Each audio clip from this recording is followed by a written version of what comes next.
All right, good morning, everybody, and welcome to Navigating Workplace Conflict with Social Distance.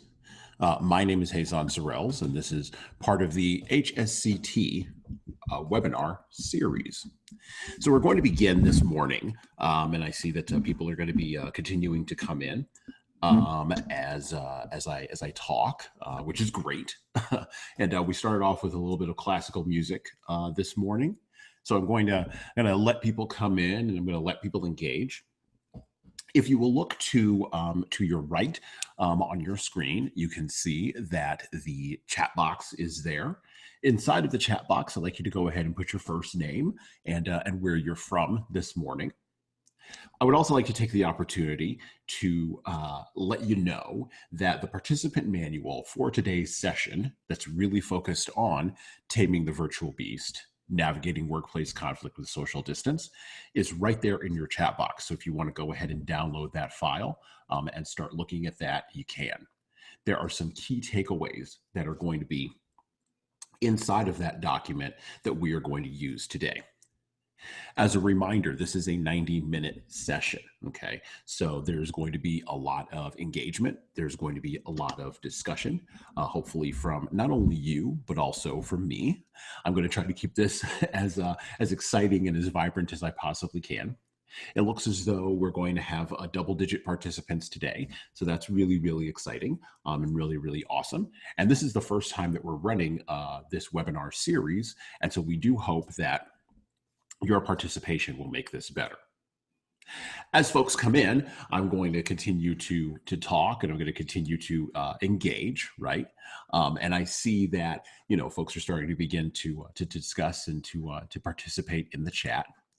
Now, of course, these webinars never begin on time, and so we're going to give people the opportunity to continue to come in. All right, we're going to give people the opportunity to continue to engage.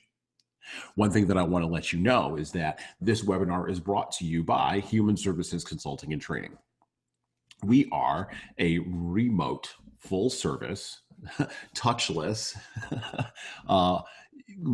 e-learning training and development company. We provide all kinds of resources for all kinds of folks, from customized webinars like the one that you're experiencing today, all the way to our leadership platform, Leading Keys, which was specifically designed in order to help managers and supervisors get better today. As the host of this webinar, I'm also the CEO of Human Services Consulting and Training, and I'll talk a little bit about my background and about where I came from. But just let you know, here's to just let you know that I am the heart, I am the core of the entire team at Human Services Consulting and Training, and we are all very happy to have you here today on this webinar. All right, I've got people coming in, so I'm going to go ahead and let participants in. So let me go ahead and do that as they come, and we'll just go ahead and I'll ask you to mute your mic, okay? At a certain point, I might ask you to turn on your video. At a certain point, I might ask you to go ahead and start engaging with me. We're also going to use the chat box, and so we're going to do a little bit of an experiment on the chat box here. So I'm going to go ahead and open that up on my side, and I'm going to go ahead and give a message out to everyone. I'm going to say something like, no, I don't know, hello, and what's up? And as everybody comes in, you can respond to that, right? You can engage with that. By the way, we will have music at the front of most of our webinars. That's something that we try to do in order to make it a little bit more, I don't know, engaging, make it a little bit more inviting, make it a little bit more calm as we come in on this beautiful day here in the United States of America. All right. So we're just... scorching weather on Long Island. So it is scorching on Long Island, but it is pleasant inside. It is a time to be had. All right, it is a time to be had. So as we are going through our webinar today, there will be certain breaks that we will have, and I do have scheduled breaks that are coming up at around every 20 to 25 minutes or so. During our scheduled breaks, that'll give you the opportunity to step away from our content, step away from us as presenters, step away from what we're doing here today, And it'll give you the opportunity to, like I said, take a break, to, go ahead and grab a glass of water, go ahead and get something to eat, or if you need to go to the restroom, you can go ahead and do that. These breaks are also an opportunity for us to talk to you about all of our products, all of our services that are here at Human Services Consulting and Training. And so we do have commercials that are built into our webinar experience today, and we'll run those. They are pre-recorded content. So don't worry if you don't get it. You can always watch this replay again, and you'll be able to pick up on that content as we go. All right. So like I said, I see people coming in. I see people beginning to engage. Like I said before, as you come in, you'll note that in the chat box to your right is the participant handout today. I encourage you to download that file and start to take a look at it as we go through navigating workplace conflict with social distance.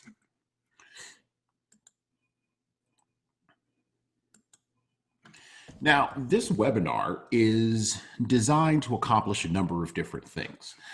It's designed to help you really just. Some folks are having trouble finding the participant handbook. Let me go ahead and say it's right in the chat box there. So yeah, going to help folks out right here. Okay, it's right here at the top where it says participant handout, right there in the Zoom group chat above you as you came in. If you don't see it, I, of course, can share it again. So why don't I go ahead and open that up and share that participant handout again. There you go. And so everybody should be able to see that. Everybody in the meeting should be able to see that today, okay? Like I said, it's right there at the top of the chat box when you came in, okay? It says participant handout, workplace conflict PDF, okay? And they'll be able to help you out for today. So let's talk about a little bit about the agenda, about what some objectives are that we have for this webinar. I'm going to do a little bit of more of an introduction of myself. I already mentioned that I'm the CEO of Human Services Consulting and Training, and I'm going to talk about some troubleshooting and technical problems and what to do if we wind up in any trouble, okay? So this webinar is designed to accomplish a number of different goals, right? It's designed to do a number of different things. First off, we have to acknowledge that we're in a different space now, not only with training and development, not only with learning and education, but we're in a different space with work. You know, the daily thing that we do to bring in our daily bread. And being in a different space with work, particularly during this time, in a time of COVID-19, in a time of pandemic, in a time of lockdowns and wearing masks, and in a time where there's a lot of economic strife, right? We are in a space where we need to have different approaches to conflict. I understand we're all zoomed out. I understand we're Zoom fatigued. I understand that another talking head, another bobbing head in front of you on the screen is probably not what you want to see.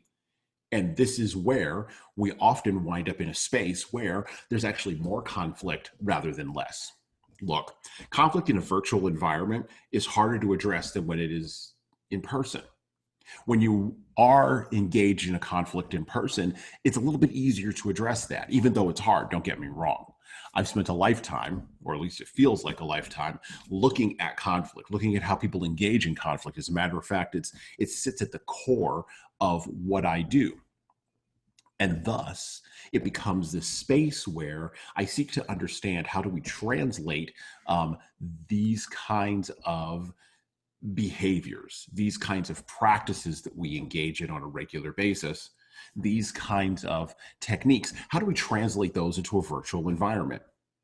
As companies have transferred their teams to digital and remote environments, conflict hasn't gone away. Remember, I mentioned just before, the presence of transitioning to remote work, the presence of COVID-19, the presence of all these things, right, that create stress and anxiety, that trigger emotion and emotional outcomes, right? Conflict hasn't gone away, but it may be submerged, right? Look, we're in a pandemic crisis, and the submerging of conflict happens because the pandemic takes over all of our mental space. It takes over all of our communication space. It takes over all of our media space. And guess what? It subsumes, it forces us to subsume workplace conflict. But that doesn't mean that it's gone away. That doesn't mean that dysfunction hasn't gone away. That doesn't mean that a lack of trust or low trust environments haven't gone away. As a matter of fact, what it might mean is these kinds of environments, these kinds of things are now being transferred over into digital and virtual spots. And as we think about how to reopen, as we think about how to return to a new normal, we must be ready to readjust and realign our teams around handling conflict in virtual environments. And here's an important spot: realigning folks on hybrid, remote, and in-person teams. So if you're a participant in our webinar today, right, and you have a remote hybrid environment that you're seeking to work in, that's one of the things that we are going to discuss, particularly in the Q&A portion today. All right. I'm seeing folks coming in to the webinar. This is really good. Again, please put your name right there in the chat, and please note that right at the top of the chat box where it says "to everyone" is a copy of your participant workbook. Okay, and so you'll be able to grab that for today. So here's some objectives, right, for the webinar today. Here's some things that we'd like to discuss, right? Here's some things that I'd like to get across to you, right, in the course of our time together. How to effectively understand why conflict online is different than conflict in person. We're going to discuss that. We're going to try to figure that part out. We're going to try to understand the escalation cycle in online environments. Why is it that we escalate? How do we escalate? And how do we get out of the escalation cycle? What are the warning signs of conflict on teams? One of the big ones is if you're transferring a low trust team from working together in person to working together online, you're now opening up the opportunity for people to disengage if they want to. Matter of fact, you're offering people the permission to do that. You're granting them the way out of a low trust environment. How do we help leaders navigate conflict virtually? Because there are some things that leaders need to do, and there's a 5-step formula for managing conflict virtually that we're going to talk about towards the end of our content today.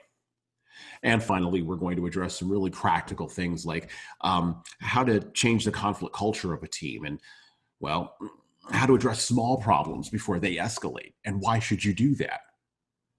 Everybody here has perhaps heard the expression canary in a coal mine, right? Well, if you're transferring a team from in-person to remote, and many of us have done that over the last 2 to 4 months, and we continue in that transition. Of course, now we're trying to do it in the opposite direction. We're trying to transfer from remote back to in-person.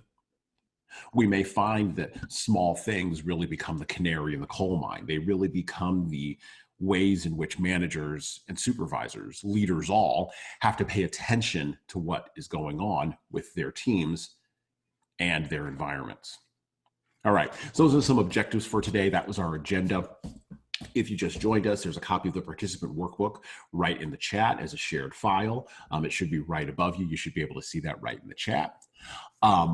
I introduced myself a little bit previously, but let me say, my name is Hasan Sorrells. I am the CEO and founder of Human Services Consulting and Training. We were formerly based out of upstate New York, and now currently we have become a remote, video first and online only training company. We offer customized webinars. We offer our Leading Keys platform, which has pre-recorded content delivered asynchronously. And we also offer live webinar training, just like what you're going through today. So unlike most webinars that you go through where you don't get a lot of meat, where you get a lot of sales pitches, don't worry, we're going to pitch you. But we're also going to give you some meat, right? We're also going to give you some value for your participation here and for your time, because I believe in giving value to people. That's why I started this company, and that's why it continues even during a time of COVID-19. Leadership development is the most important thing that we can engage in during this time.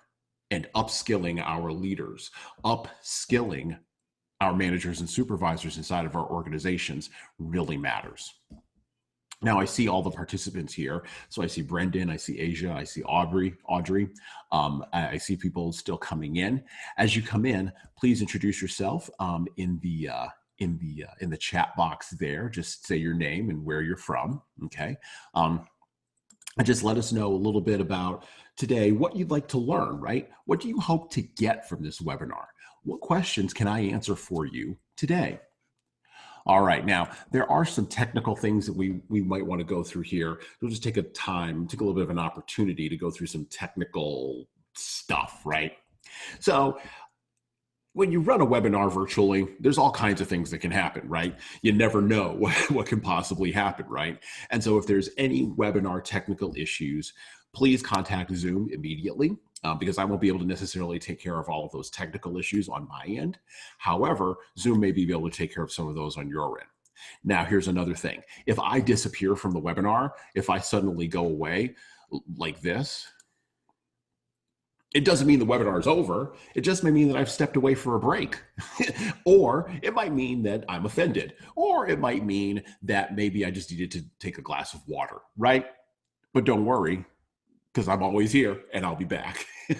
Okay. So if you have any issues, if you have any trouble, please put it in the chat right there and I will answer your questions. I will answer your comments. I'll answer your issues that are non-technical as quickly as I possibly can. All right. Moving forward, let's get on with the show. So when we think about conflict, when we think about conflict in online environments, when we think about conflict in just, regular environments, right, on a good day, right, there's some things that we have to think about that allow us to compare and contrast how conflict happens both in a in-person environment and in an online environment. So here's a giant question for you, and I'm going to put it in the chat.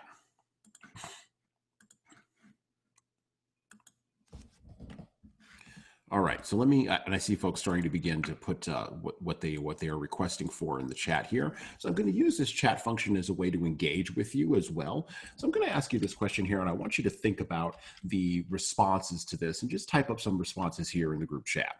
Why is conflict online and in online environments different? Why is it handled differently than the ways that conflict is handled in person? Just give me some of your ideas. Why is conflict online different than conflict in person? Why do people seem to escalate to gaslighting? Why do people seem to escalate to trolling? Why do some people seem to escalate to all of these bad behaviors that we see in online environments? Why do some people seem as though they think they have permission or that they're going to get reassurance to engage in poor behavior? Why is that? Now, I have some ideas about this, obviously, and I want to talk a little bit and compare and contrast how we engage with conflict, but just want to get some thoughts from you all in the chat. So Bob has said no body English, right? Yeah, no way to sort of socially cue. And that goes directly to my first point here, which you can see on the slide. In in-person environments, social cueing is incredibly powerful. Social cueing is the thing that basically stops us from escalating a conflict to its next level. So when you look at chimpanzees or bonobo monkeys, right, the primates who share the most DNA with us, they escalate conflicts all the time and they de-escalate all the time based off of where they sit in power and dominance hierarchies. This is something that is critical to understand because we do the exact same thing, except we also layer in there social status. We layer in there how people think of us. We layer in there what people want from us, along with history and personal experience, and of course, navigating the team. Now, we don't think about all of that when we're in an in-person conflict or when we're in an online conflict, but when we're in a conflict online, those social cues, those abilities to engage empathetically with others or to disengage with others really come to the forefront. Now, there's some other ideas popping up in the chat. So there's a response and delay between question and answer, right, Brendan? And there's a digital divide between those who might have technology skills versus those who might not. Absolutely. The digital divide is real. And by the way, we've seen that with COVID-19. I can tell you personally, and let me relate to you a little bit of a personal story. I am the the leader of my local church's men's group. And one of the interesting things was during the heart of this COVID-19 crisis in March and April, when we were transitioning from being in person to being online, our men's group, some of the gentlemen in our men's group had trouble really transitioning from an in-person environment into an online environment. And it was a technical based struggle. It wasn't that they didn't understand how Zoom worked or didn't understand how computers worked or didn't have, a knowledge of computers being in existence. They had just never used Zoom before. So there was a digital divide. Asia points out that there's a lack of accountability and consideration when responding online. Yes, there's a lack of accountability. I absolutely agree with you, Asia, because there's a lack of social cueing, right? There's a lack of empathy. Words and paper and email can't be as easily ignored or nuanced, right?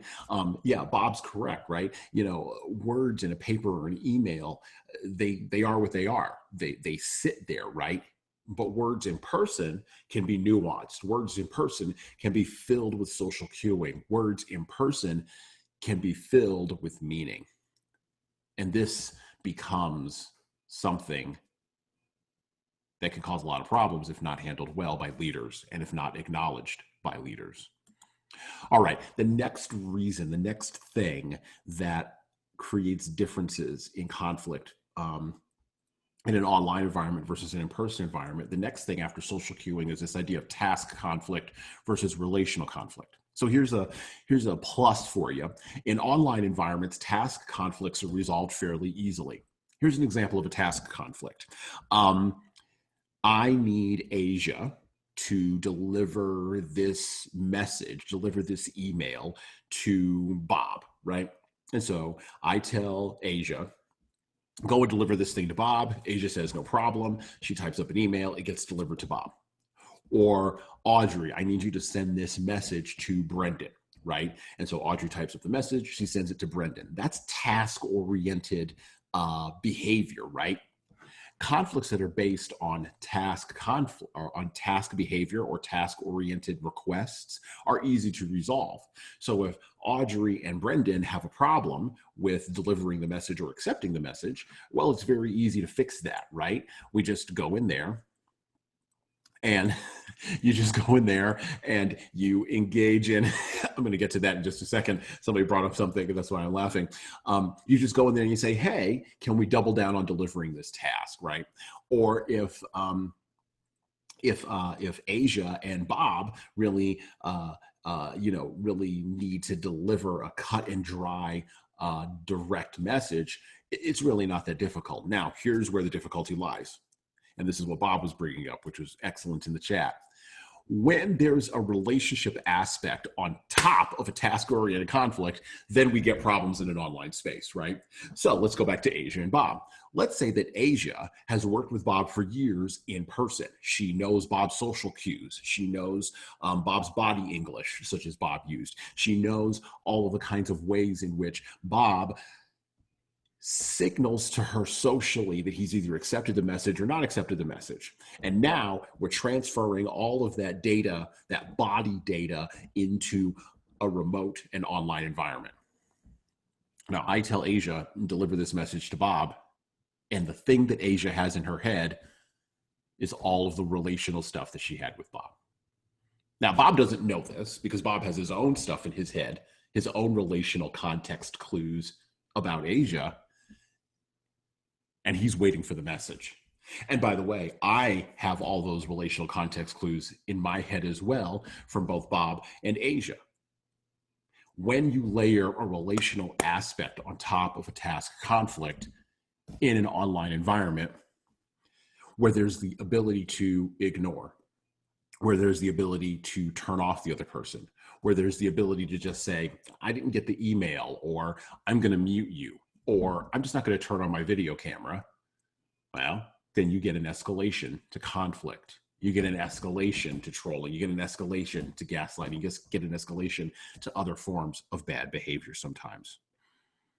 Finally, the last thing that we see in comparing and contrasting conflicts in online environments versus conflicts in in-person environments is this one. Individuals can be triggered in their feelings of anxiety and vulnerability with exposed power asymmetries between, and by the way, these power symmetries exist at two levels, and it's really hierarchical symmetries, but we'll use the term power for the time being. But exposed power asymmetries at two levels. So the first level is at the transactional level. So when an employee and a supervisor or manager is engaged in a transactional interaction, there's a power differential there. In an online environment, those power differentials can create anxiety. It's subtle, but it's compounded by the presence of COVID-19. It's compounded by the presence of change. It's compounded by the presence of disruption. And then there's another triggering, there's another space where anxiety and vulnerability pop up. And that's between the employees and the team and the organization. That's at the governance level. So we're seeing that most notably in spaces where organizations have had trouble transitioning into an online environment, where, particularly in certain verticals or certain sectors of the economy, where maybe there wasn't necessarily a familiarity with being in a remote environment. Now we've got to be in a remote environment, and where our IT isn't set up to be in a remote environment, our culture isn't set up to be in a remote environment. And by the way, I need to micromanage my people, and I can't do that in a remote environment, and no one ever told me how. Now we've got an exposure, right? And that creates anxiety inside of employees. That creates an anxiety inside of supervisors and managers at a governance level. So there's the organization, and then there's the individuals, and there's all this anxiety, there's all this triggering. Now, in an in-person environment where primarily the interactions are relational in person, where there are social cues and task hierarchies and power hierarchies and dominance hierarchies, and where they are clear, well, usually what winds up here is spaces of dysfunction or even low trust environments. Not all the time, but sometimes. When you transmit that to an online environment, then you wind up in a space where all of those cueings now disappear into a relational conflict space, and you've got multiple feelings of triggering, multiple anxieties, multiple feelings of vulnerability. I don't know what's going to happen with the organization. I don't know what's happening with my team. I don't know what's happening with my supervisor. And now you as a leader have to manage not only all of these anxieties and vulnerabilities with these exposed dynamics in power, but you also have to navigate task conflicts and relational conflicts and the lack of social cueing. Makes it hard for a leader. Makes it hard to be a leader, and it makes it really critically important that we learn how to lead effectively. All right, so this is where we're going to have our first break. I know that you have some thoughts on this, so I'm going to take a couple of moments and I'm going to play a video for you. It's about a minute, 36 seconds long. So I want you to take the opportunity to watch that video. And when I show that to you, I also want you to take the opportunity to go ahead and go into your mental lockbox, right? And I want you to think about, how did all of these symmetries, how did all of these environments, how did all of these kinds of things really come together in your work environment? How did they come together when your work environment transitioned from being online? I'm sorry, not transitioned from being online, transitioned to being online, right? How did all these kinds of symmetries, how did all these kinds of compare and contrasts show up? What did they look like for you? All right, let me go ahead and pull this, our break video up here. Let me go ahead and pause that for just a second and bring that up to you. I'm going to share that. And of course, I want you to take the opportunity, if you need to go ahead and, go to the restroom or take a break.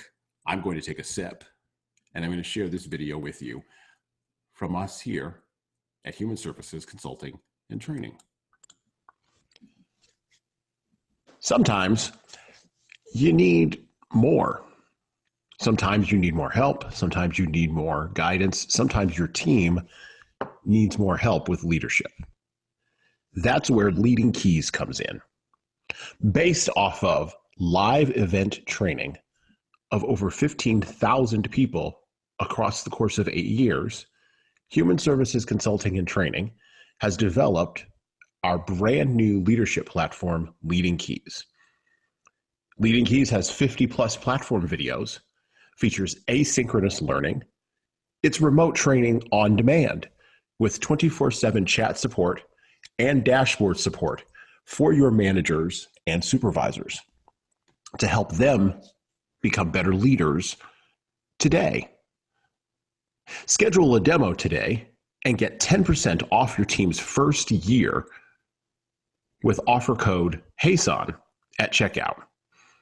Head on over to leadingkeys.com and check us out and give us a call. Mention offer code HASON and that you heard about Leading Keys on this webinar.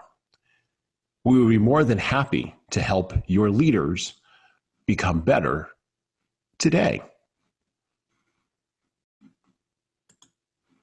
All right, and welcome back. I would encourage you to take an opportunity to go and check us out on leadingkeys.com. We're very proud of that product. It came about as a result of doing these kinds of trainings, right, and having these kinds of experiences, right, with folks such as yourself. And so when you participate in events like this, when you participate in webinars like this, when you participate in things like this, you actually help us get better as an organization. You help us get better as a group of folks, and you're actually really sort of paying it forward to other folks coming in. And we're very proud of the Leading Keys platform. We worked very hard on that for about 8 months last year. And we're very excited because the platform is expanding, particularly as we invite new trainers onto the platform, as we invite new subject matter experts onto the platform, and as we expand over the course of the next few months, particularly in a post-COVID world. All right, so we talked about, comparing and contrasting conflict. We talked about sort of what all of these kinds of things mean. And I want to ask you my second question. You've all been very active in the chat, so I really do appreciate it. I'm going to ask you my second question here, which is this one. When we think about how conflict really works, right? When we think about how conflict really escalates, one of the things that we have to consider is sort of where do we fit? How do we not only escalate conflict, but how do we participate in that escalation? And why do we participate in that escalation? Why do we insist on pushing people to do things that, well, they don't want to do? And as leaders, when we think about how we push folks, we have to think about the answers to a couple of different questions, but really primarily this one. How does conflict escalate online? How does conflict escalate online? At a practical level, how does that happen? How do we go from seemingly normal folks that wouldn't harm a fly to people that would burn down somebody else's house or show up to somebody else's house? We have a long history of online conflict in not only America, but also internationally, of people doxing other people, right? Of people engaged in acts in the real world that spill over from online environments. And we tend to look at these kinds of things as, well, they're just one-offs, or, well, they don't really matter, or, oh, well, that's just something that people do. Well, online escalation is now the new frontier, although interestingly enough, because we've all been online for about the last 20 years or so now, it's actually not a new frontier, it's a very old one. But now what we've done because of COVID-19 is we've pushed a whole bunch of people who didn't want to be in online environments into online environments, and we've said, work here, make teams, be productive, don't escalate, be a team member. Well, there's going to be some problems from that. Remember, I was talking about anxiety, vulnerability, lack of social cueing. there's a few things here, right? Exactly. Fighting, cognitive dissonance. Oh gosh, absolutely. All kinds of different things that are going to be happening, right? And because there's no accountability, thank you, Brendan. You're exactly right. Because there's no accountability, or because there's a feeling of a lack of accountability, even though there really is accountability, people feel as though they have permission to escalate online. And I'm going to go off script a little bit here. I'm going to talk about something just a little bit off script here for just a second, because something that Brendan said really triggered something in my head here, along with Asia. When we think about online socialization, when we think about accountability, the key thing that leaders have to overcome is a sense of, and you can write this down in your participant workbook, or if you're taking notes on the screen next to you, you can write this down as well, type this up, or you can put it in the chat as you think about this.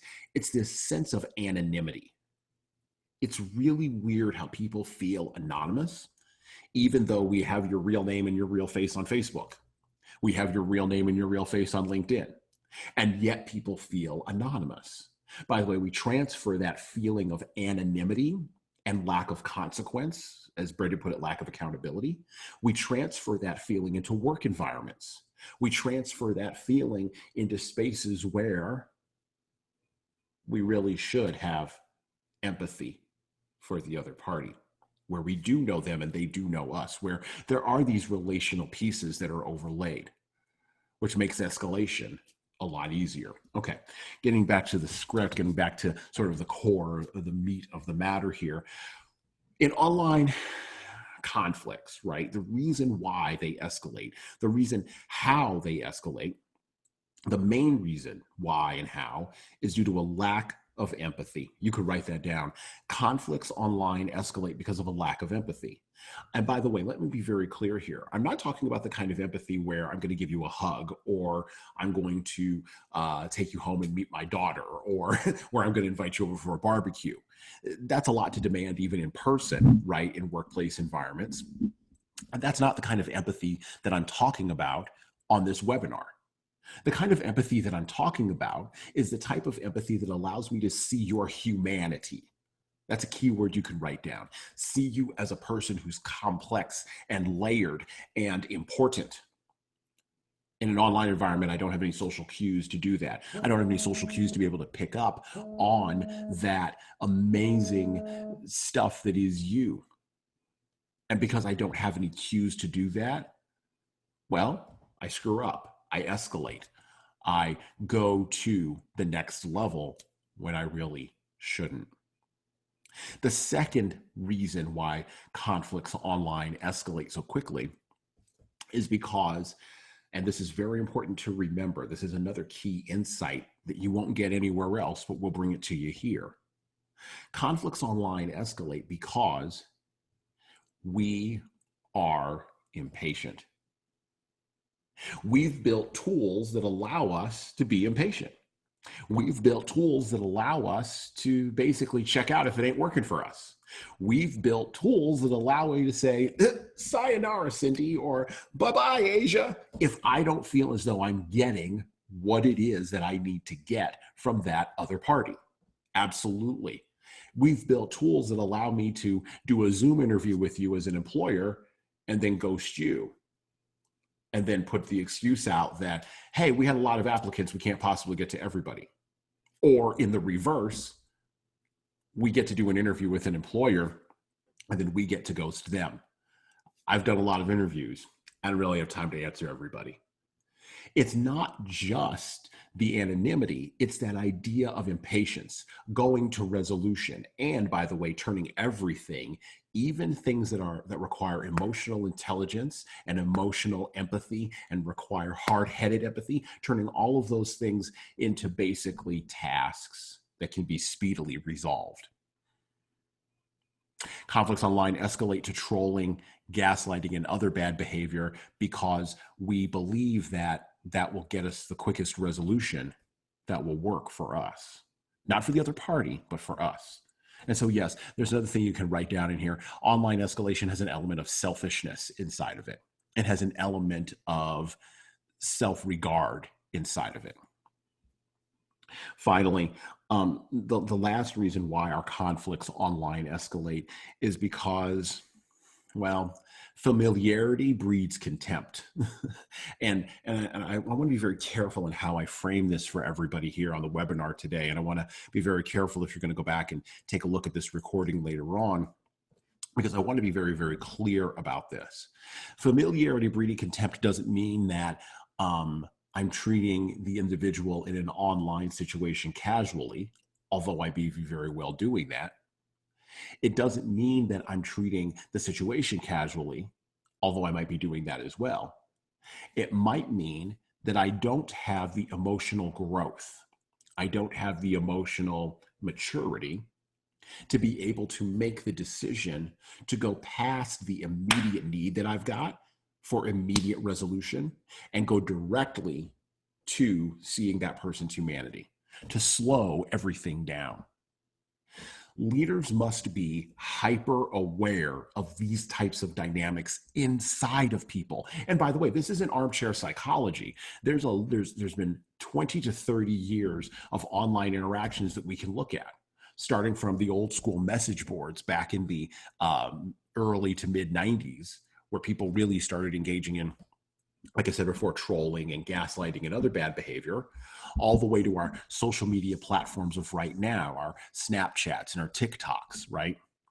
We can see how people's behavior has evolved and adapted, but not necessarily grown. Part of the reason for this is, well, us as beings, if you're going by the evolutionary scale, we've only had civilization for around 5,000 years. We've only really had these internet tools and these quick communication tools for about the last 20 or 30. And we've built that on top of biology that's at least 3 million, 4 million, 5 million years old. We have built platforms that have allowed us speed to resolution. They've allowed us to treat emotional engagements as task-oriented, casual things. And they've allowed us to engage with a lack of empathy. And thus, we get into online escalation. Now, the thing to think about, the thing to consider is really this. When we have these kinds of escalations online, right? And when we think about this as leaders, when we think about this as managers, when we think about this as people who are tasked with making people better, which is actually what leadership is about. Leadership is about making people better inside of the environments they are in. When we have to think about all these factors, it sometimes becomes too much for us to handle, right, as leaders. We want to control our sphere of influence. We only want to deal with the things that we know how to deal with, and we try to push everything else to the side. But here's what disruption has done. Disruption has said, no, you got to deal with this now. And by the way, it was always there. So now you have to face it. We have a unique opportunity, and I'm going to talk a lot about this later. We have a unique opportunity here as leaders, not just to reboot the ways in which we think, but we have a unique opportunity here to reboot our entire team, to reboot the focus of our organizational cultures, to reboot us to where it is we want to be. Now, I have a couple of minutes before the next break and before our next commercial here. And so I want to give folks an opportunity to sort of respond to this. So if you have any thoughts around anything that I've just said, please take the opportunity to put it in the chat and I'll riff for a couple of minutes. Or if you want to unmute yourself, you could go ahead and ask me a question about anything that I've said so far about escalation, about social queuing, about conflicts in person versus conflicts online, or even about triggers and anxiety and vulnerability during a time of pandemic and crisis. So I'll give you a couple of minutes to be able to sort of think about that and let me know if you have any questions for me. You can go ahead and type them in the chat, or you can go ahead and unmute your mic and ask me directly.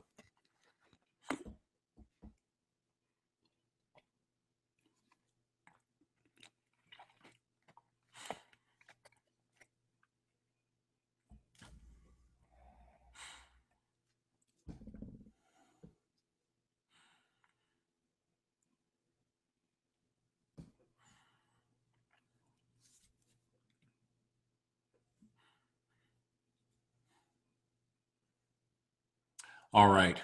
Well, my father always said, if they're speechless, then that means you've given them something to think about.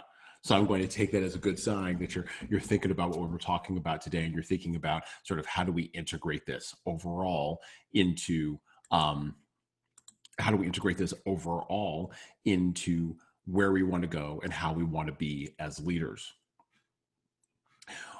One of the things that I like to do, one of the things I like to point out is that there are a lot of tools for leaders. There are a lot of different ways that leaders can get better, and that leaders can improve.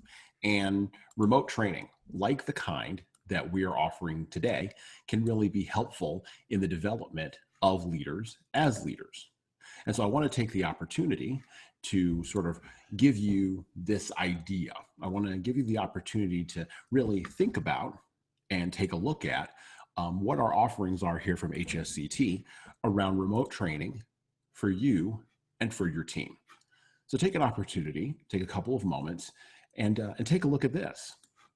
Sometimes a class just isn't enough. Sometimes you need something more. Sometimes you need something more to get your managers and supervisors where they want to go. Sometimes you need customized training, customized remote training delivered live to your managers and supervisors to get them where they want to go. Human Services Consulting and Training remote services offer a tiered pricing structure designed to fit your budget. We offer topics customized for your organization. Our qualified remote trainers have a combined 20 plus years of leadership training experience, online, in person, remote, and on demand. And our remote training services can be delivered via Zoom, Cisco WebEx, GoToMeeting, or Skype, and can be combined with personalized coaching calls to make them personal for your organization. Call us today, let us know that you heard about us via this webinar, and get 10% off your team's first training experience with promo code HASON. Visit us today at hsconsultingandtraining.com to find out more about our remote webinar training services from Human Services Consulting and Training. All right, and we're back. So yeah, remote training, like what we're doing today, right? Like the remote offerings that we are starting to do more of. And by the way, we have many clients that have worked with us in this remote space. So, you know, we've had Department of Social Services clients and state level clients work with us in this space from the state of New York, but also increasingly from all over the country. We've also had private clients work with us in this space. And of course, as teams are transitioning into working in remote environments, one of the key things is, how are you going to upskill your employees? How are you going to keep them relevant? How are you going to keep them relevant around areas of maybe implicit bias, around areas of team building, around areas of collaboration and corroboration? How are you going to keep them relevant around areas of conflict? Well, our remote trainers, some of whom are in our webinar today, our remote trainers can exist for you as a service, right? And that is one of the key services that we offer here at HSCT. All right, so we covered a number of different things already in sort of the last 50 minutes of this webinar, and I know that people are taking breaks and are coming in and going out, and that's really awesome, and I appreciate that. One thing that I would like to recommend, one thing that I would like to tell you is our key takeaways in our participant workbook are really there to help you navigate this conversation, because I know people are writing things down. I know people are maybe looking at this while they have another screen open on their computer, and that's fine. That's cool. I'm a talking head, right? You know, I get that, and I'm trying to keep it engaged and trying to keep it upbeat, trying to keep it moving here. But one of the things that I would recommend is, as you think about how you want to upskill your employees, we offer a complete package with our remote training. So we offer a participant workbook, we offer slides, and we'll even customize the recording for you so that you can take that customized recording with your customized content and bring it back to your team and use it over and over and over and over and over again in an online environment. repeating a process is hugely important. By the way, coaching also goes along with that. And we've had many clients, both private and public, who have taken advantage of coaching along with our remote training services, which allows their employees, their managers, and their supervisors to become even better at leading not only themselves, but also each other, and turning their organizations into places where they really want to work at. All right, back to the meat of the matter. So let's talk about leadership in conflict, right? So we talked about why conflict escalates. We talked about a lack of empathy. We talked about trolling and gaslighting. We talked about bad behavior. We talked about a lack of accountability. Thank you to folks in the chat for bringing that to my attention. We talked really about sort of, emotional immaturity. We talked about, just sort of how people just don't really navigate well, in an online space because of behavior practices they've developed pretty fairly consistently over the last 20 or 30 years, which overlay 5,000 years of human civilization, which also overlays 3 million years of human biology. And so now we've got to get to some place where we can talk about, well, hey, son, that's all cool, but as a workshop participant told me back when I was doing live workshops way back in the day, that's all great. Hey, son, give me something I can use. Give me something I can use. Well, I gave you a ton of stuff in the key takeaways in your participant workbook. But for those of you who are with us today and who are staying with us on this webinar, and I appreciate every single one of you being here today, you're all helping me out. You're all giving me a ton of energy. I really appreciate it. Well, here's something you can use. Okay, let's talk about practicalities. Let's talk turkey. Of course, we're going to begin with a question. How do you navigate?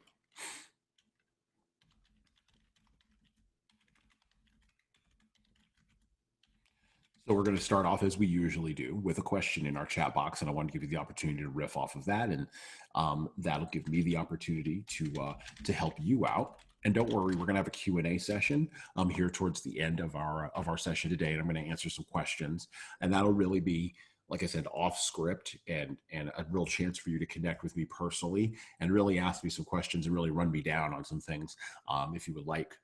But let me ask you this question here. How do you navigate conflict in a virtual environment? What are the practical things that you do in a virtual environment to either make conflict better or worse?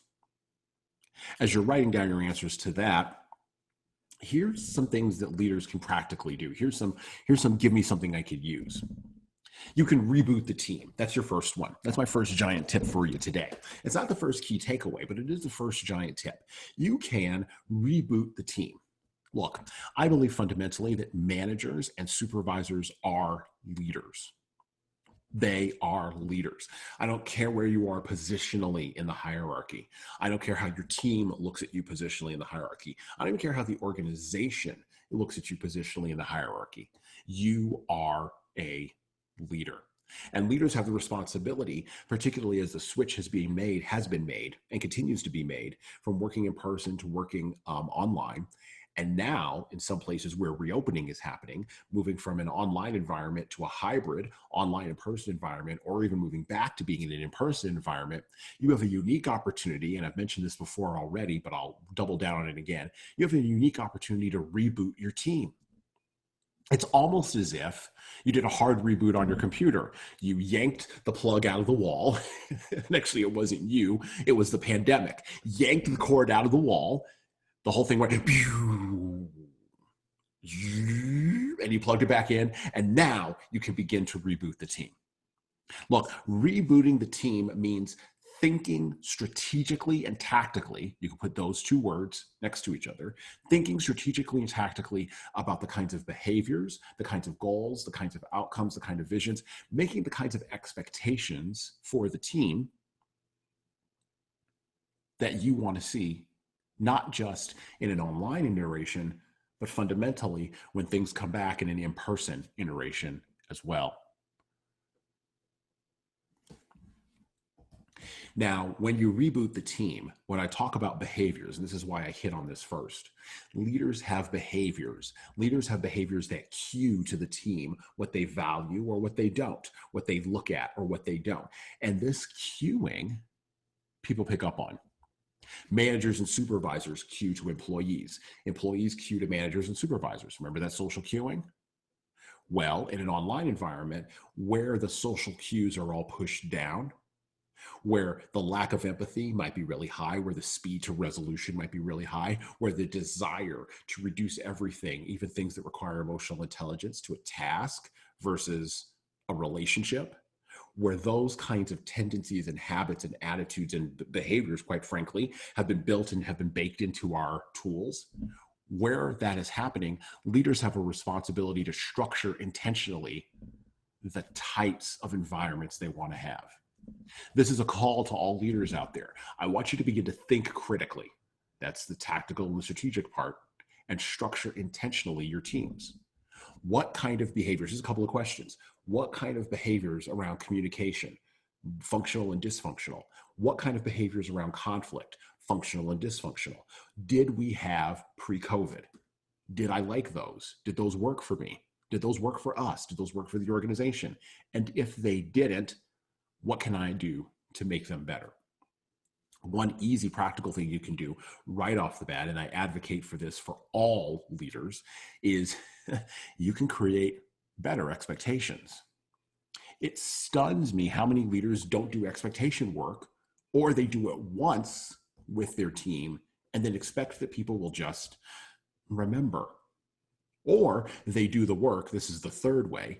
They remind the team members, but they remind the team members in a way that doesn't reinforce the expectation, instead enforces or reinforces short-term thinking and short-term behavioral change. And they don't really think critically about midterm and long-term behavioral change. And thus the expectation sheet winds up thrown in the trash or saved in a file on the computer and never revisited.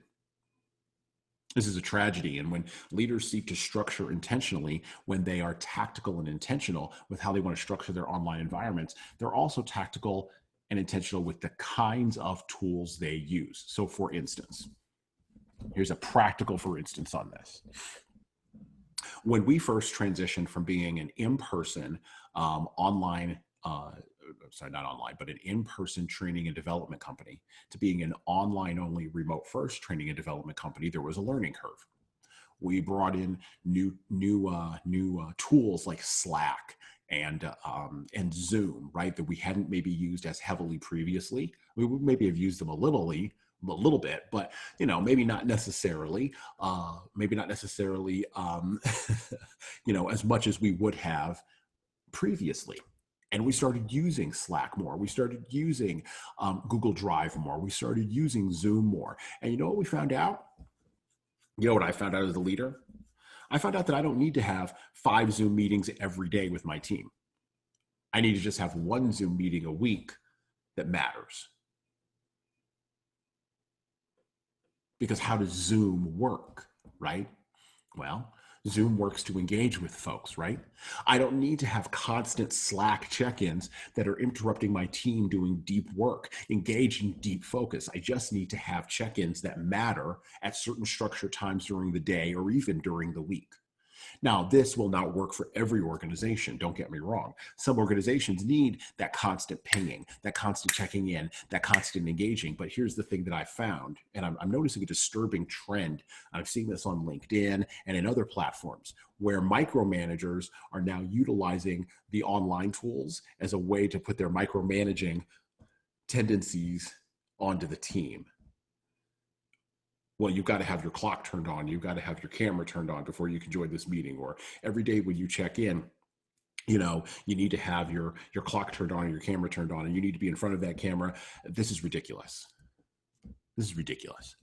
This is a sign that leaders are not only aren't structuring intentionally, but they're not taking the opportunity to reboot the team. As a matter of fact, they're taking the opportunity to just redo what already didn't work for them in person. Which gets me to my third point. Engage in high touchless interactions. Empathy is huge in online interactions. It is the key thing that is missing. It's the key thing that we're not actually engaging with. If our tools weren't built to be empathetic, If instead they were built to be task oriented, if they were built to just go to a solution, if they were built to get to speed, then the thing they're missing is the human factor, which means human beings have to slow down the tools.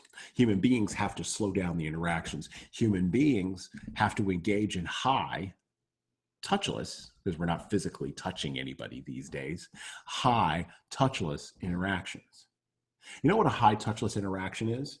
It's an interaction where I call, let's say, Asia or Cindy on the phone, and I actually ask them a question about how their day is going. And I actually listen. And I don't cut them off.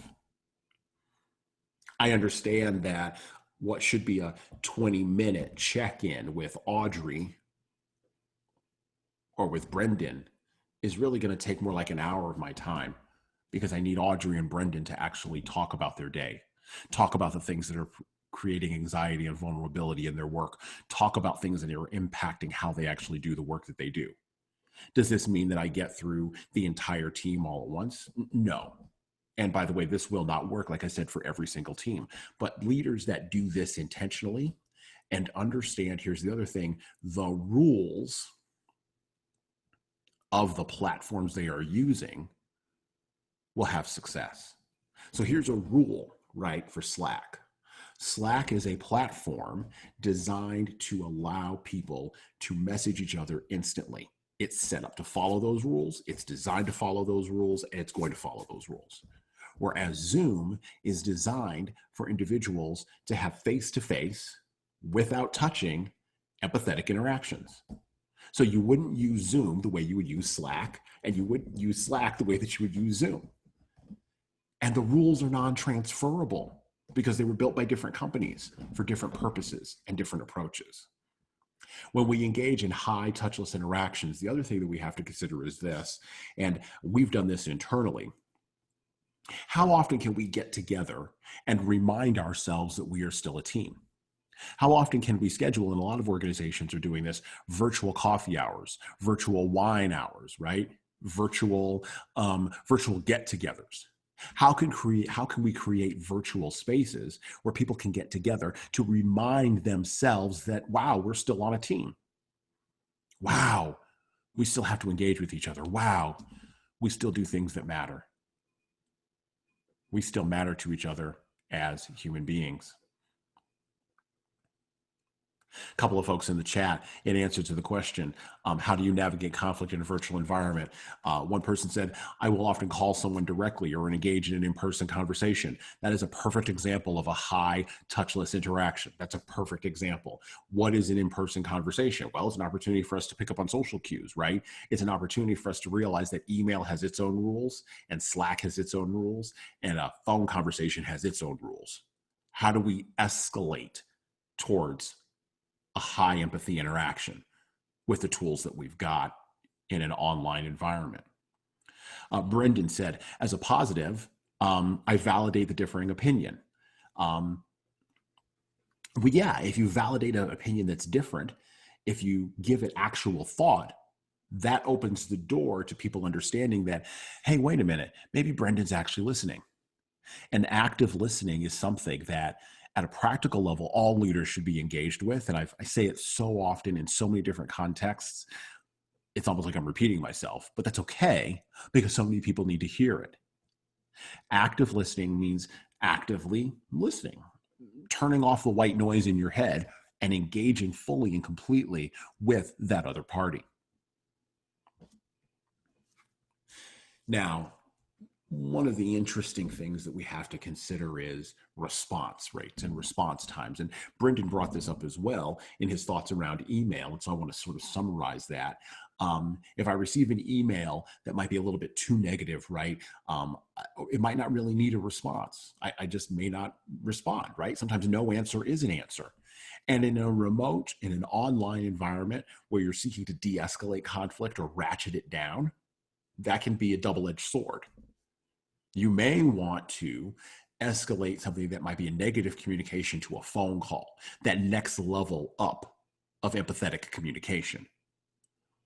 But sometimes, you may want to just not answer. Sometimes a no answer is an answer. This is the dichotomy of communication, which ties into the dichotomy of leadership. But the only way you can actually navigate that dichotomy, the only way you can actually make that decision about how to respond in real time, the only way you can do that is by actually knowing your team, actually understanding who your team is online and offline, and caring about who they are as individuals, as people, and as valued members of your organization. So leaders can reboot their teams in a post-COVID-19 world.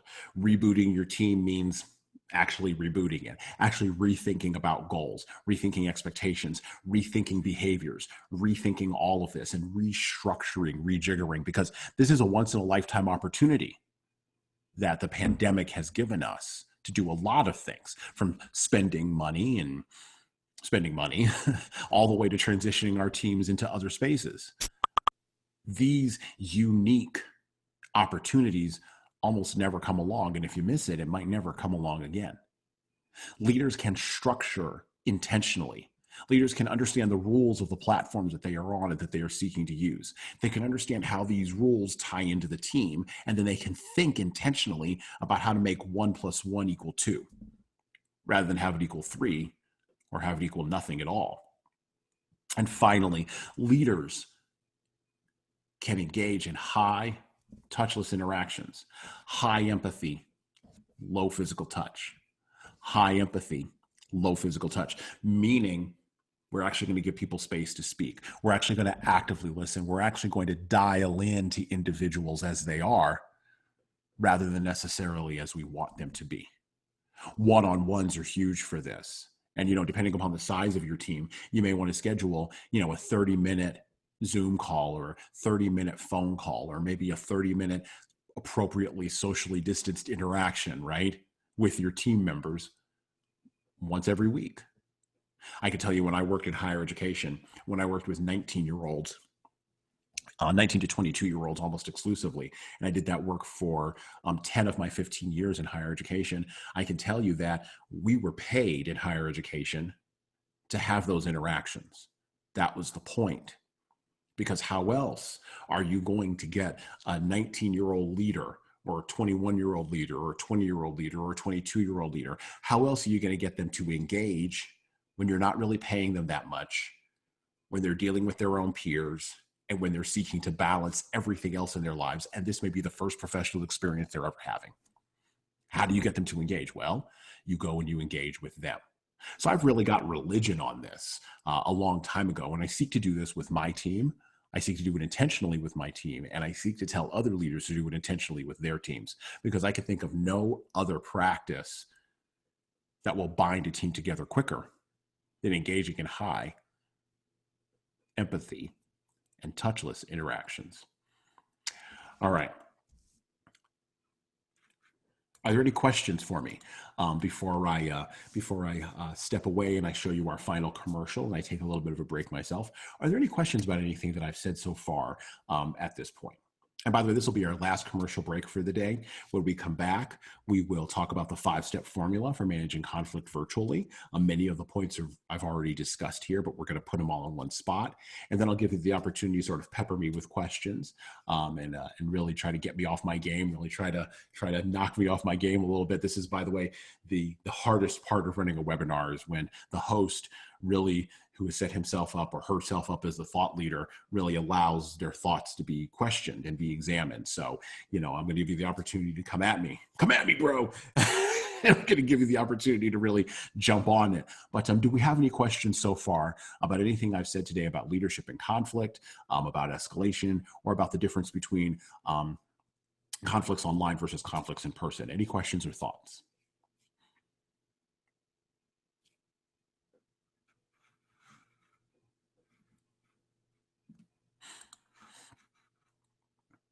All right. Well, like I said, looks like this is the opportunity to go ahead and talk to you about our final product. And by the way, this is a special offer for folks here on this webinar. if you would like to, get more of me, this is a unique opportunity to do that. So I want to talk with you about this today, and take a little bit of and have myself take a little bit of a break, and yeah, so just take a look at this, take a gander at this, and then I'll be back in about a minute and a half.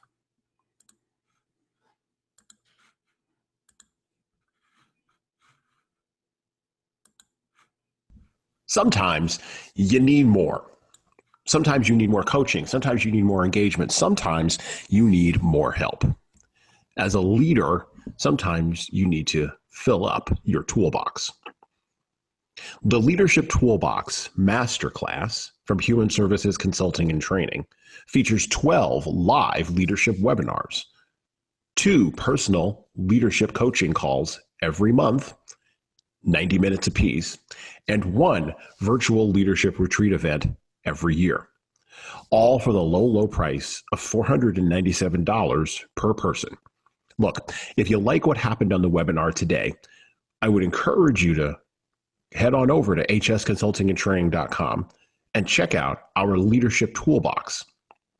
It's a masterclass designed to make your executives, your managers, your supervisors, your organizational leaders, well, just to make them better. Plus, it's the best way to get to know and get more insights from Hasan Sorrells, the CEO of Human Services Consulting and Training. Head on over to hsconsultingandtraining.com today and sign up for the Leadership Toolbox Masterclass. All right. So I'm very excited about that masterclass offering. We developed the Leadership Toolbox after, many years of working with folks, right? And now we're delivering that opportunity remotely. And so I'm very excited about the masterclass. I'm very excited about the nature of what we're going to be putting in your toolbox. Yes, it is 12 courses. Okay. And normally when we would deliver these in person, each one of those courses was 4 hours, right? With a break in between. So we've really broken those down into 12 2-hour long webinars with solid information, kind of like what you received today, except without all the commercial breaks, right? But really solid interaction. And then we developed personalized coaching calls and personalized coaching introductions, information for you as a leader so that you can actually become better topic by topic, area by area, thing by thing. And by the way, we start with effective conflict communication and we go all of the way to adapting to change. Finally, we want to host, and we're very interested, we're very excited in hosting a virtual leadership seminar, a virtual leadership summit. And we'll taking everybody, we're inviting everybody who goes through the Leadership Toolbox Masterclass process to that seminar. Matter of fact, you'll be getting a free ticket to that if you sign up. It is an opportunity to meet a bunch of different leaders from all across the country to engage with our remote trainers and our thought leaders and our subject matter experts in session after session over the course of the day, virtually, again, touchless, right? With a ton of information that is encyclopedic, that is informative, and that will actually help you become a better leader. So we're really excited about this entire product package. And normally it's priced at $997, but we cut it to $497 for this webinar only. All right. So I want to get back to the topic at hand, right? We were talking about leadership in conflict. We were talking about sort of how do we navigate how do we navigate as a leader, right? How do we really become the kinds of leaders that we want to be? How do we engage in appropriate interactions with our team, right, in an online environment? And I wanted to give you, before I have the opportunity to ask questions, the 5 steps, the 5-step formula for managing conflict in virtual environments effectively. So here are the 5 steps to managing conflict. If you waited the entire webinar for this, this is the thing, right? This is the gold, right? You lasted through me talking, you lasted through the commercials, you lasted through all of that, and now we're at the gold. And so here we go. Here are your 5 steps to managing conflict effectively online. And by the way, you can also apply these in person. Just something to think about. Step number 1, set expectations. Set up a work environment with expectations to support trust, functional communication, okay, and acknowledging online norms on various social platforms, all things that we've already discussed. Once you set expectations, by the way, be careful to revisit them, right? Be careful to constantly refresh them, right? Be careful to acknowledge that, well, things change, right? I said this in my video that I did, my video series that I did back in April around leading remote teams. Align, readjust, and then realign, right? This is what you got to do around expectations, right? And for some of you, that really resonated because you do that in your own lives. Step number one, set expectations. Step number two, create opportunities intentionally. That's a key word you can write there. Intentionally for slow interactions that will allow empathy to grow. Understand your organization, right? Understand responses that have to happen and understand when they have to happen and why. Understand the culture of your organization. But the thing you've got to do is create those opportunities. Remember what I said, strategically and tactically, and also intentionally. Number three, create and develop an escalation tree.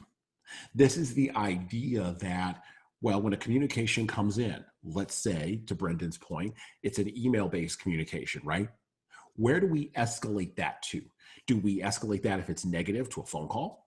Do we escalate that to a no answer? Where do we go? Just make a simple graph, a simple diagram on a piece of paper. And you can convert that into a PowerPoint maybe later on if you wanted to create something more visually appealing. But what will you do? How will you practically escalate? And then follow that. Create a process. Look, if conflict escalates, right? You want to, on your escalation tree, diffuse it, right? By engaging with parties separately around small problems first, middle level problems second, and large problems last. You want to divide up the conflicts between task-based conflicts and relational-based conflicts. And yeah, you're going to want to do the process of pulling things apart and separating task from relationship. And that may be really hard, but with setting expectations and creating opportunities, developing your escalation tree will become infinitely easier. Number four, you want to create spaces online that are, quite frankly, outside of your purview. You want to give the team space. You want to give them room to breathe. I know that individuals who may have more of a micromanaging approach, right, to conflict, or might have a more micromanaging approach to their teams, or may have a low level of trust in their teams, may struggle with this suggestion, but you've got to give the team space in an online environment. Look, people are dealing with anxiety. People are dealing with vulnerability right now. People are dealing with feelings of disruption, disintermediation. People are dealing with feelings of disenchantment and depression. I said a lot of D's in there, all right? I went through the encyclopedia of D's. And people are dealing with all of these kinds of feelings. And so what do you do with those? Well, here's what you do. You give them space. Because you as the leader may also be dealing with those feelings yourself. And you got to get really real about that with your team. And giving them space on Slack, or giving them space in Zoom, or giving them space in person to sort of let those feelings out will be huge for diffusing future conflicts. Finally, align intentionally. Now, I know this seems like a repetitive sort of thing, but align intentionally, right? Align hybrid teams intentionally through the tactical application of tasks to relationships. Look, if you're managing or leading a hybrid team, okay, hybrid teams are incredibly hard to lead, but I believe that they will be fundamentally the future. Hybrid teams are going to be teams that are partially online and partially in person. There's very little that you can do to sort of stop that, because there will be some functions that can only be done in person with appropriate social distance and, appropriate health and safety precautions taken. But how do you then unite those folks with folks that may be in an online environment? I'm already seeing this start to pop up everywhere in all kinds of work. How do you navigate that? Well, you as the leader are responsible now for holding together two spokes of that wheel, right? Pulling them together. Because see, here's what happens with an in-person team. An in-person team might engage in sort of an out of sight, out of mind kind of posture. And an online team might be disintermediated and all over the place. You've got to do extra work to align intentionally. You've got to do extra work to set expectations, give opportunities, create escalation trees. You've got to do extra work to encourage people to engage empathetically with each other, even if they are out of sight and out of mind.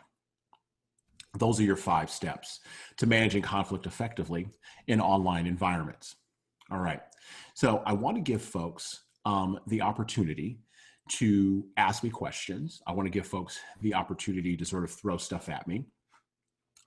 Thank you for your participation here in this webinar today. That's the first thing actually that I want to do is thank you for your participation here in the webinar today. You were awesome in the group chat. You were highly engaged there. I really do appreciate it. That actually helps me as a facilitator and as a leader of this particular session today. I also want to take the opportunity to remind you that we have leading keys available. Okay. This is our online leadership platform with videos, asynchronous learning, remote training, dashboard, and client support. Please reach out to us for more information about leading keys. And when you schedule a demo, you can get 10% off your first year. We also are offering the Leadership Toolbox Masterclass for $497, right? So, those 12 live leadership webinars, 2 hours twice a month, personal leadership coaching calls for 90 minutes, and a virtual leadership retreat event with 2 free tickets. I would encourage you to take advantage of the Leadership Toolbox and contact me for more information about that. And finally, we offer customized remote training for your team. So we can customize any topic that you have. We have a tier pricing structure that fits your budget. We have topics that we can customize for your organization. We have a qualified team with a combined 20 plus years of training experience. We can place our customized training and your customized content on any platform, Zoom, WebEx, GoToMeeting, or even if you have Microsoft Teams and Skype, and we've even done things in Google Meet. Okay, if you're inside the Google ecosystem, and of course you can combine any remote training offering, any customized offering with personalized coaching calls from us and our trainers here at HSCT. All right, so I want to give you the opportunity to ask me some questions. Like I said, I want to engage in a little bit of Q&A, and I know folks are thinking out there. Okay, what could I possibly ask Hasan, right? What hasn't he possibly covered? Well, with the last few minutes, if you want to hit me up in the group chat, or if you want to unmute yourself and go ahead and ask me a question, I will take all comers right now in our close and questions portion here of our webinar today. So yeah, go ahead. Hey, son, what has your experience has been as like with this COVID thing? And I think there's a big separation. It's not a huge separation, but I think of how, let's say, older, employers and older workers approach the internet and virtual and world versus the younger ones. And are there bridges that are maybe not be so intuitive, but that instead of being problem making or problem solving kind of thing, could be more bridge building kind of situations?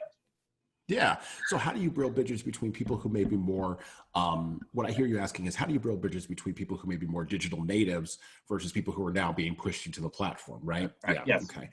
I tend not to try to make these things about age because honestly, it's all over the map, with this, right?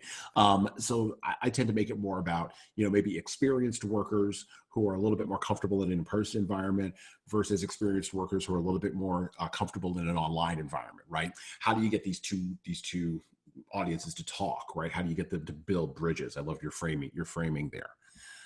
Here's how you do this. Here's the practical answer to your question.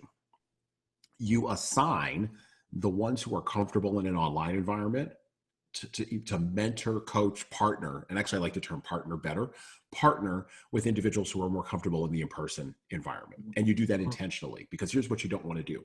You don't want to pair up two people that are dysfunctional, then nothing will happen. You don't want to pair up one dysfunctional person with one functional person, because then you're going to create conflict where conflict doesn't need to exist. And you don't want to pair up two functional people, because then what happens to everybody else? So you want to be very, very careful and very, very strategic in how you pair up your folks, right? And what I would recommend is either dyads or triads. And so particularly initially at the beginning of this COVID crisis, I think that was missed by many organizations. They just sort of said, oh my gosh, we've got to do this. The government mandate has happened. We are now in shutdown mode. Everybody go home. And people had to figure it out on their own. And so the learning curve became hilariously, not haha, hilariously steep. And what that did also was what it did was it encouraged any inbuilt resentments that were already inside of folks who maybe weren't necessarily digital natives, and resistance to come out. Right. Whereas those folks who were digital natives sort of retreated back into the platforms where they were the most comfortable, and they haven't really had to poke their heads out because there hasn't really been a need to do that. So when I was talking about rebooting your team, when we talk about returning, right, to being in an in-person environment, or when we talk about developing even hybrid teams, which, as I said at the end of our main content section, is something that I see more and more of happening. I'm seeing the rise of hybridization. Well, one of the main ways to overcome hybridization and that resentment resistance, or that turtling thing, one of the main ways to overcome that is through pairing and partnering people together. That's one of the big ones. And then you as the leader also understanding that there's going to be a learning curve for you. And so you're going to have to put yourself out there based upon where you place yourself. You're going to put yourself out there to overcome that learning curve and engage with either technology, or here's a big one, disengage with technology and engage more with people to build a high trust environment with those high touchless interactions. Okay. Cool. Thank you, Bob, for that question. Anybody else have any questions with the last few minutes that we've got? I could take maybe one or two more, or thoughts or observations.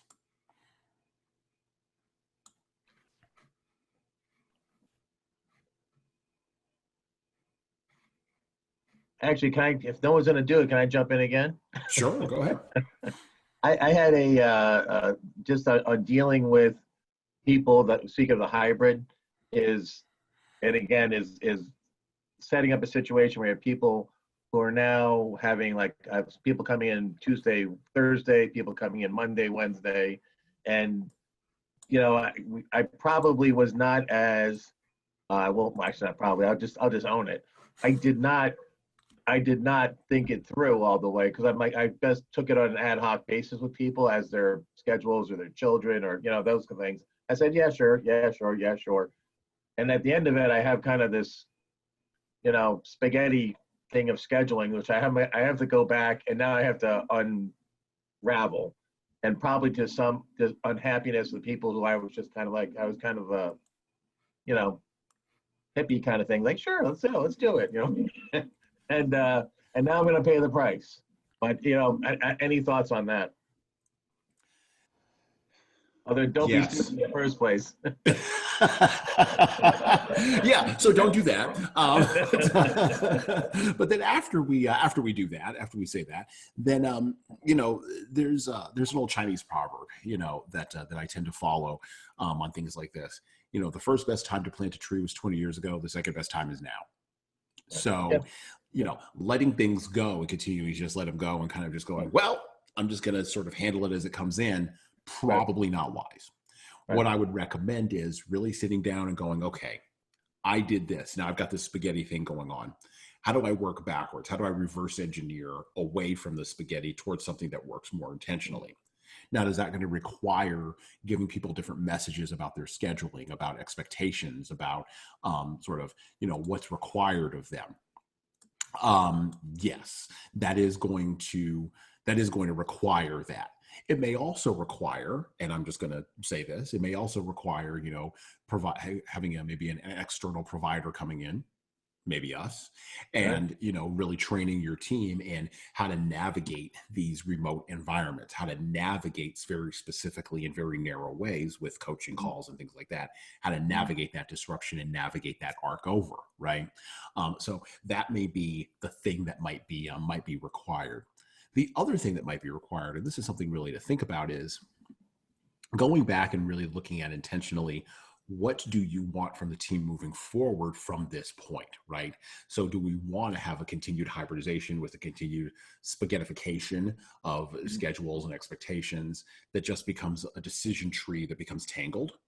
Or do we want to have something that's a little more streamlined and a little more process oriented? And then really sitting down with the people, and it's usually a very few number of people who need to be involved in those processes and really laying those processes out for folks and saying, this is what we're going to do moving forward. Thank you, Bob. I appreciate it. Everybody who was on this webinar today, I appreciate your presence. It's 11:30. I want to end on time. Once again, thank you for attending the Human Services Consulting and Training webinar. Please take the opportunity to connect with us. Either go to our website, hsconsultingandtraining.com, or check out our platform, Leading Keys. Of course, you can always give us a call, 1-833-216-8296, and connect with any of us directly via our extensions. And of course, you can send us an email if you'd like to find out more about our training and development products. Our client relationship success manager is Cindy McInnery, and you can contact her, Cindy at hsconsultingandtraining.com. Or if you just want to get more general information and set up a time to schedule a demo or have a conversation, go to info@hsconsultingandtraining.com. Once again, thank you for your time and attention today. I really do appreciate it. Thank you for attending Navigating Workplace Conflict with Social Distance. I look forward to meeting with you all and meeting with more of you next Wednesday for the second of our webinars in this series, where we will focus on another topic that remote leaders need to really focus on to be successful in a post-COVID world. Thank you very much today for your time and attention. I appreciate it, and you have a good day.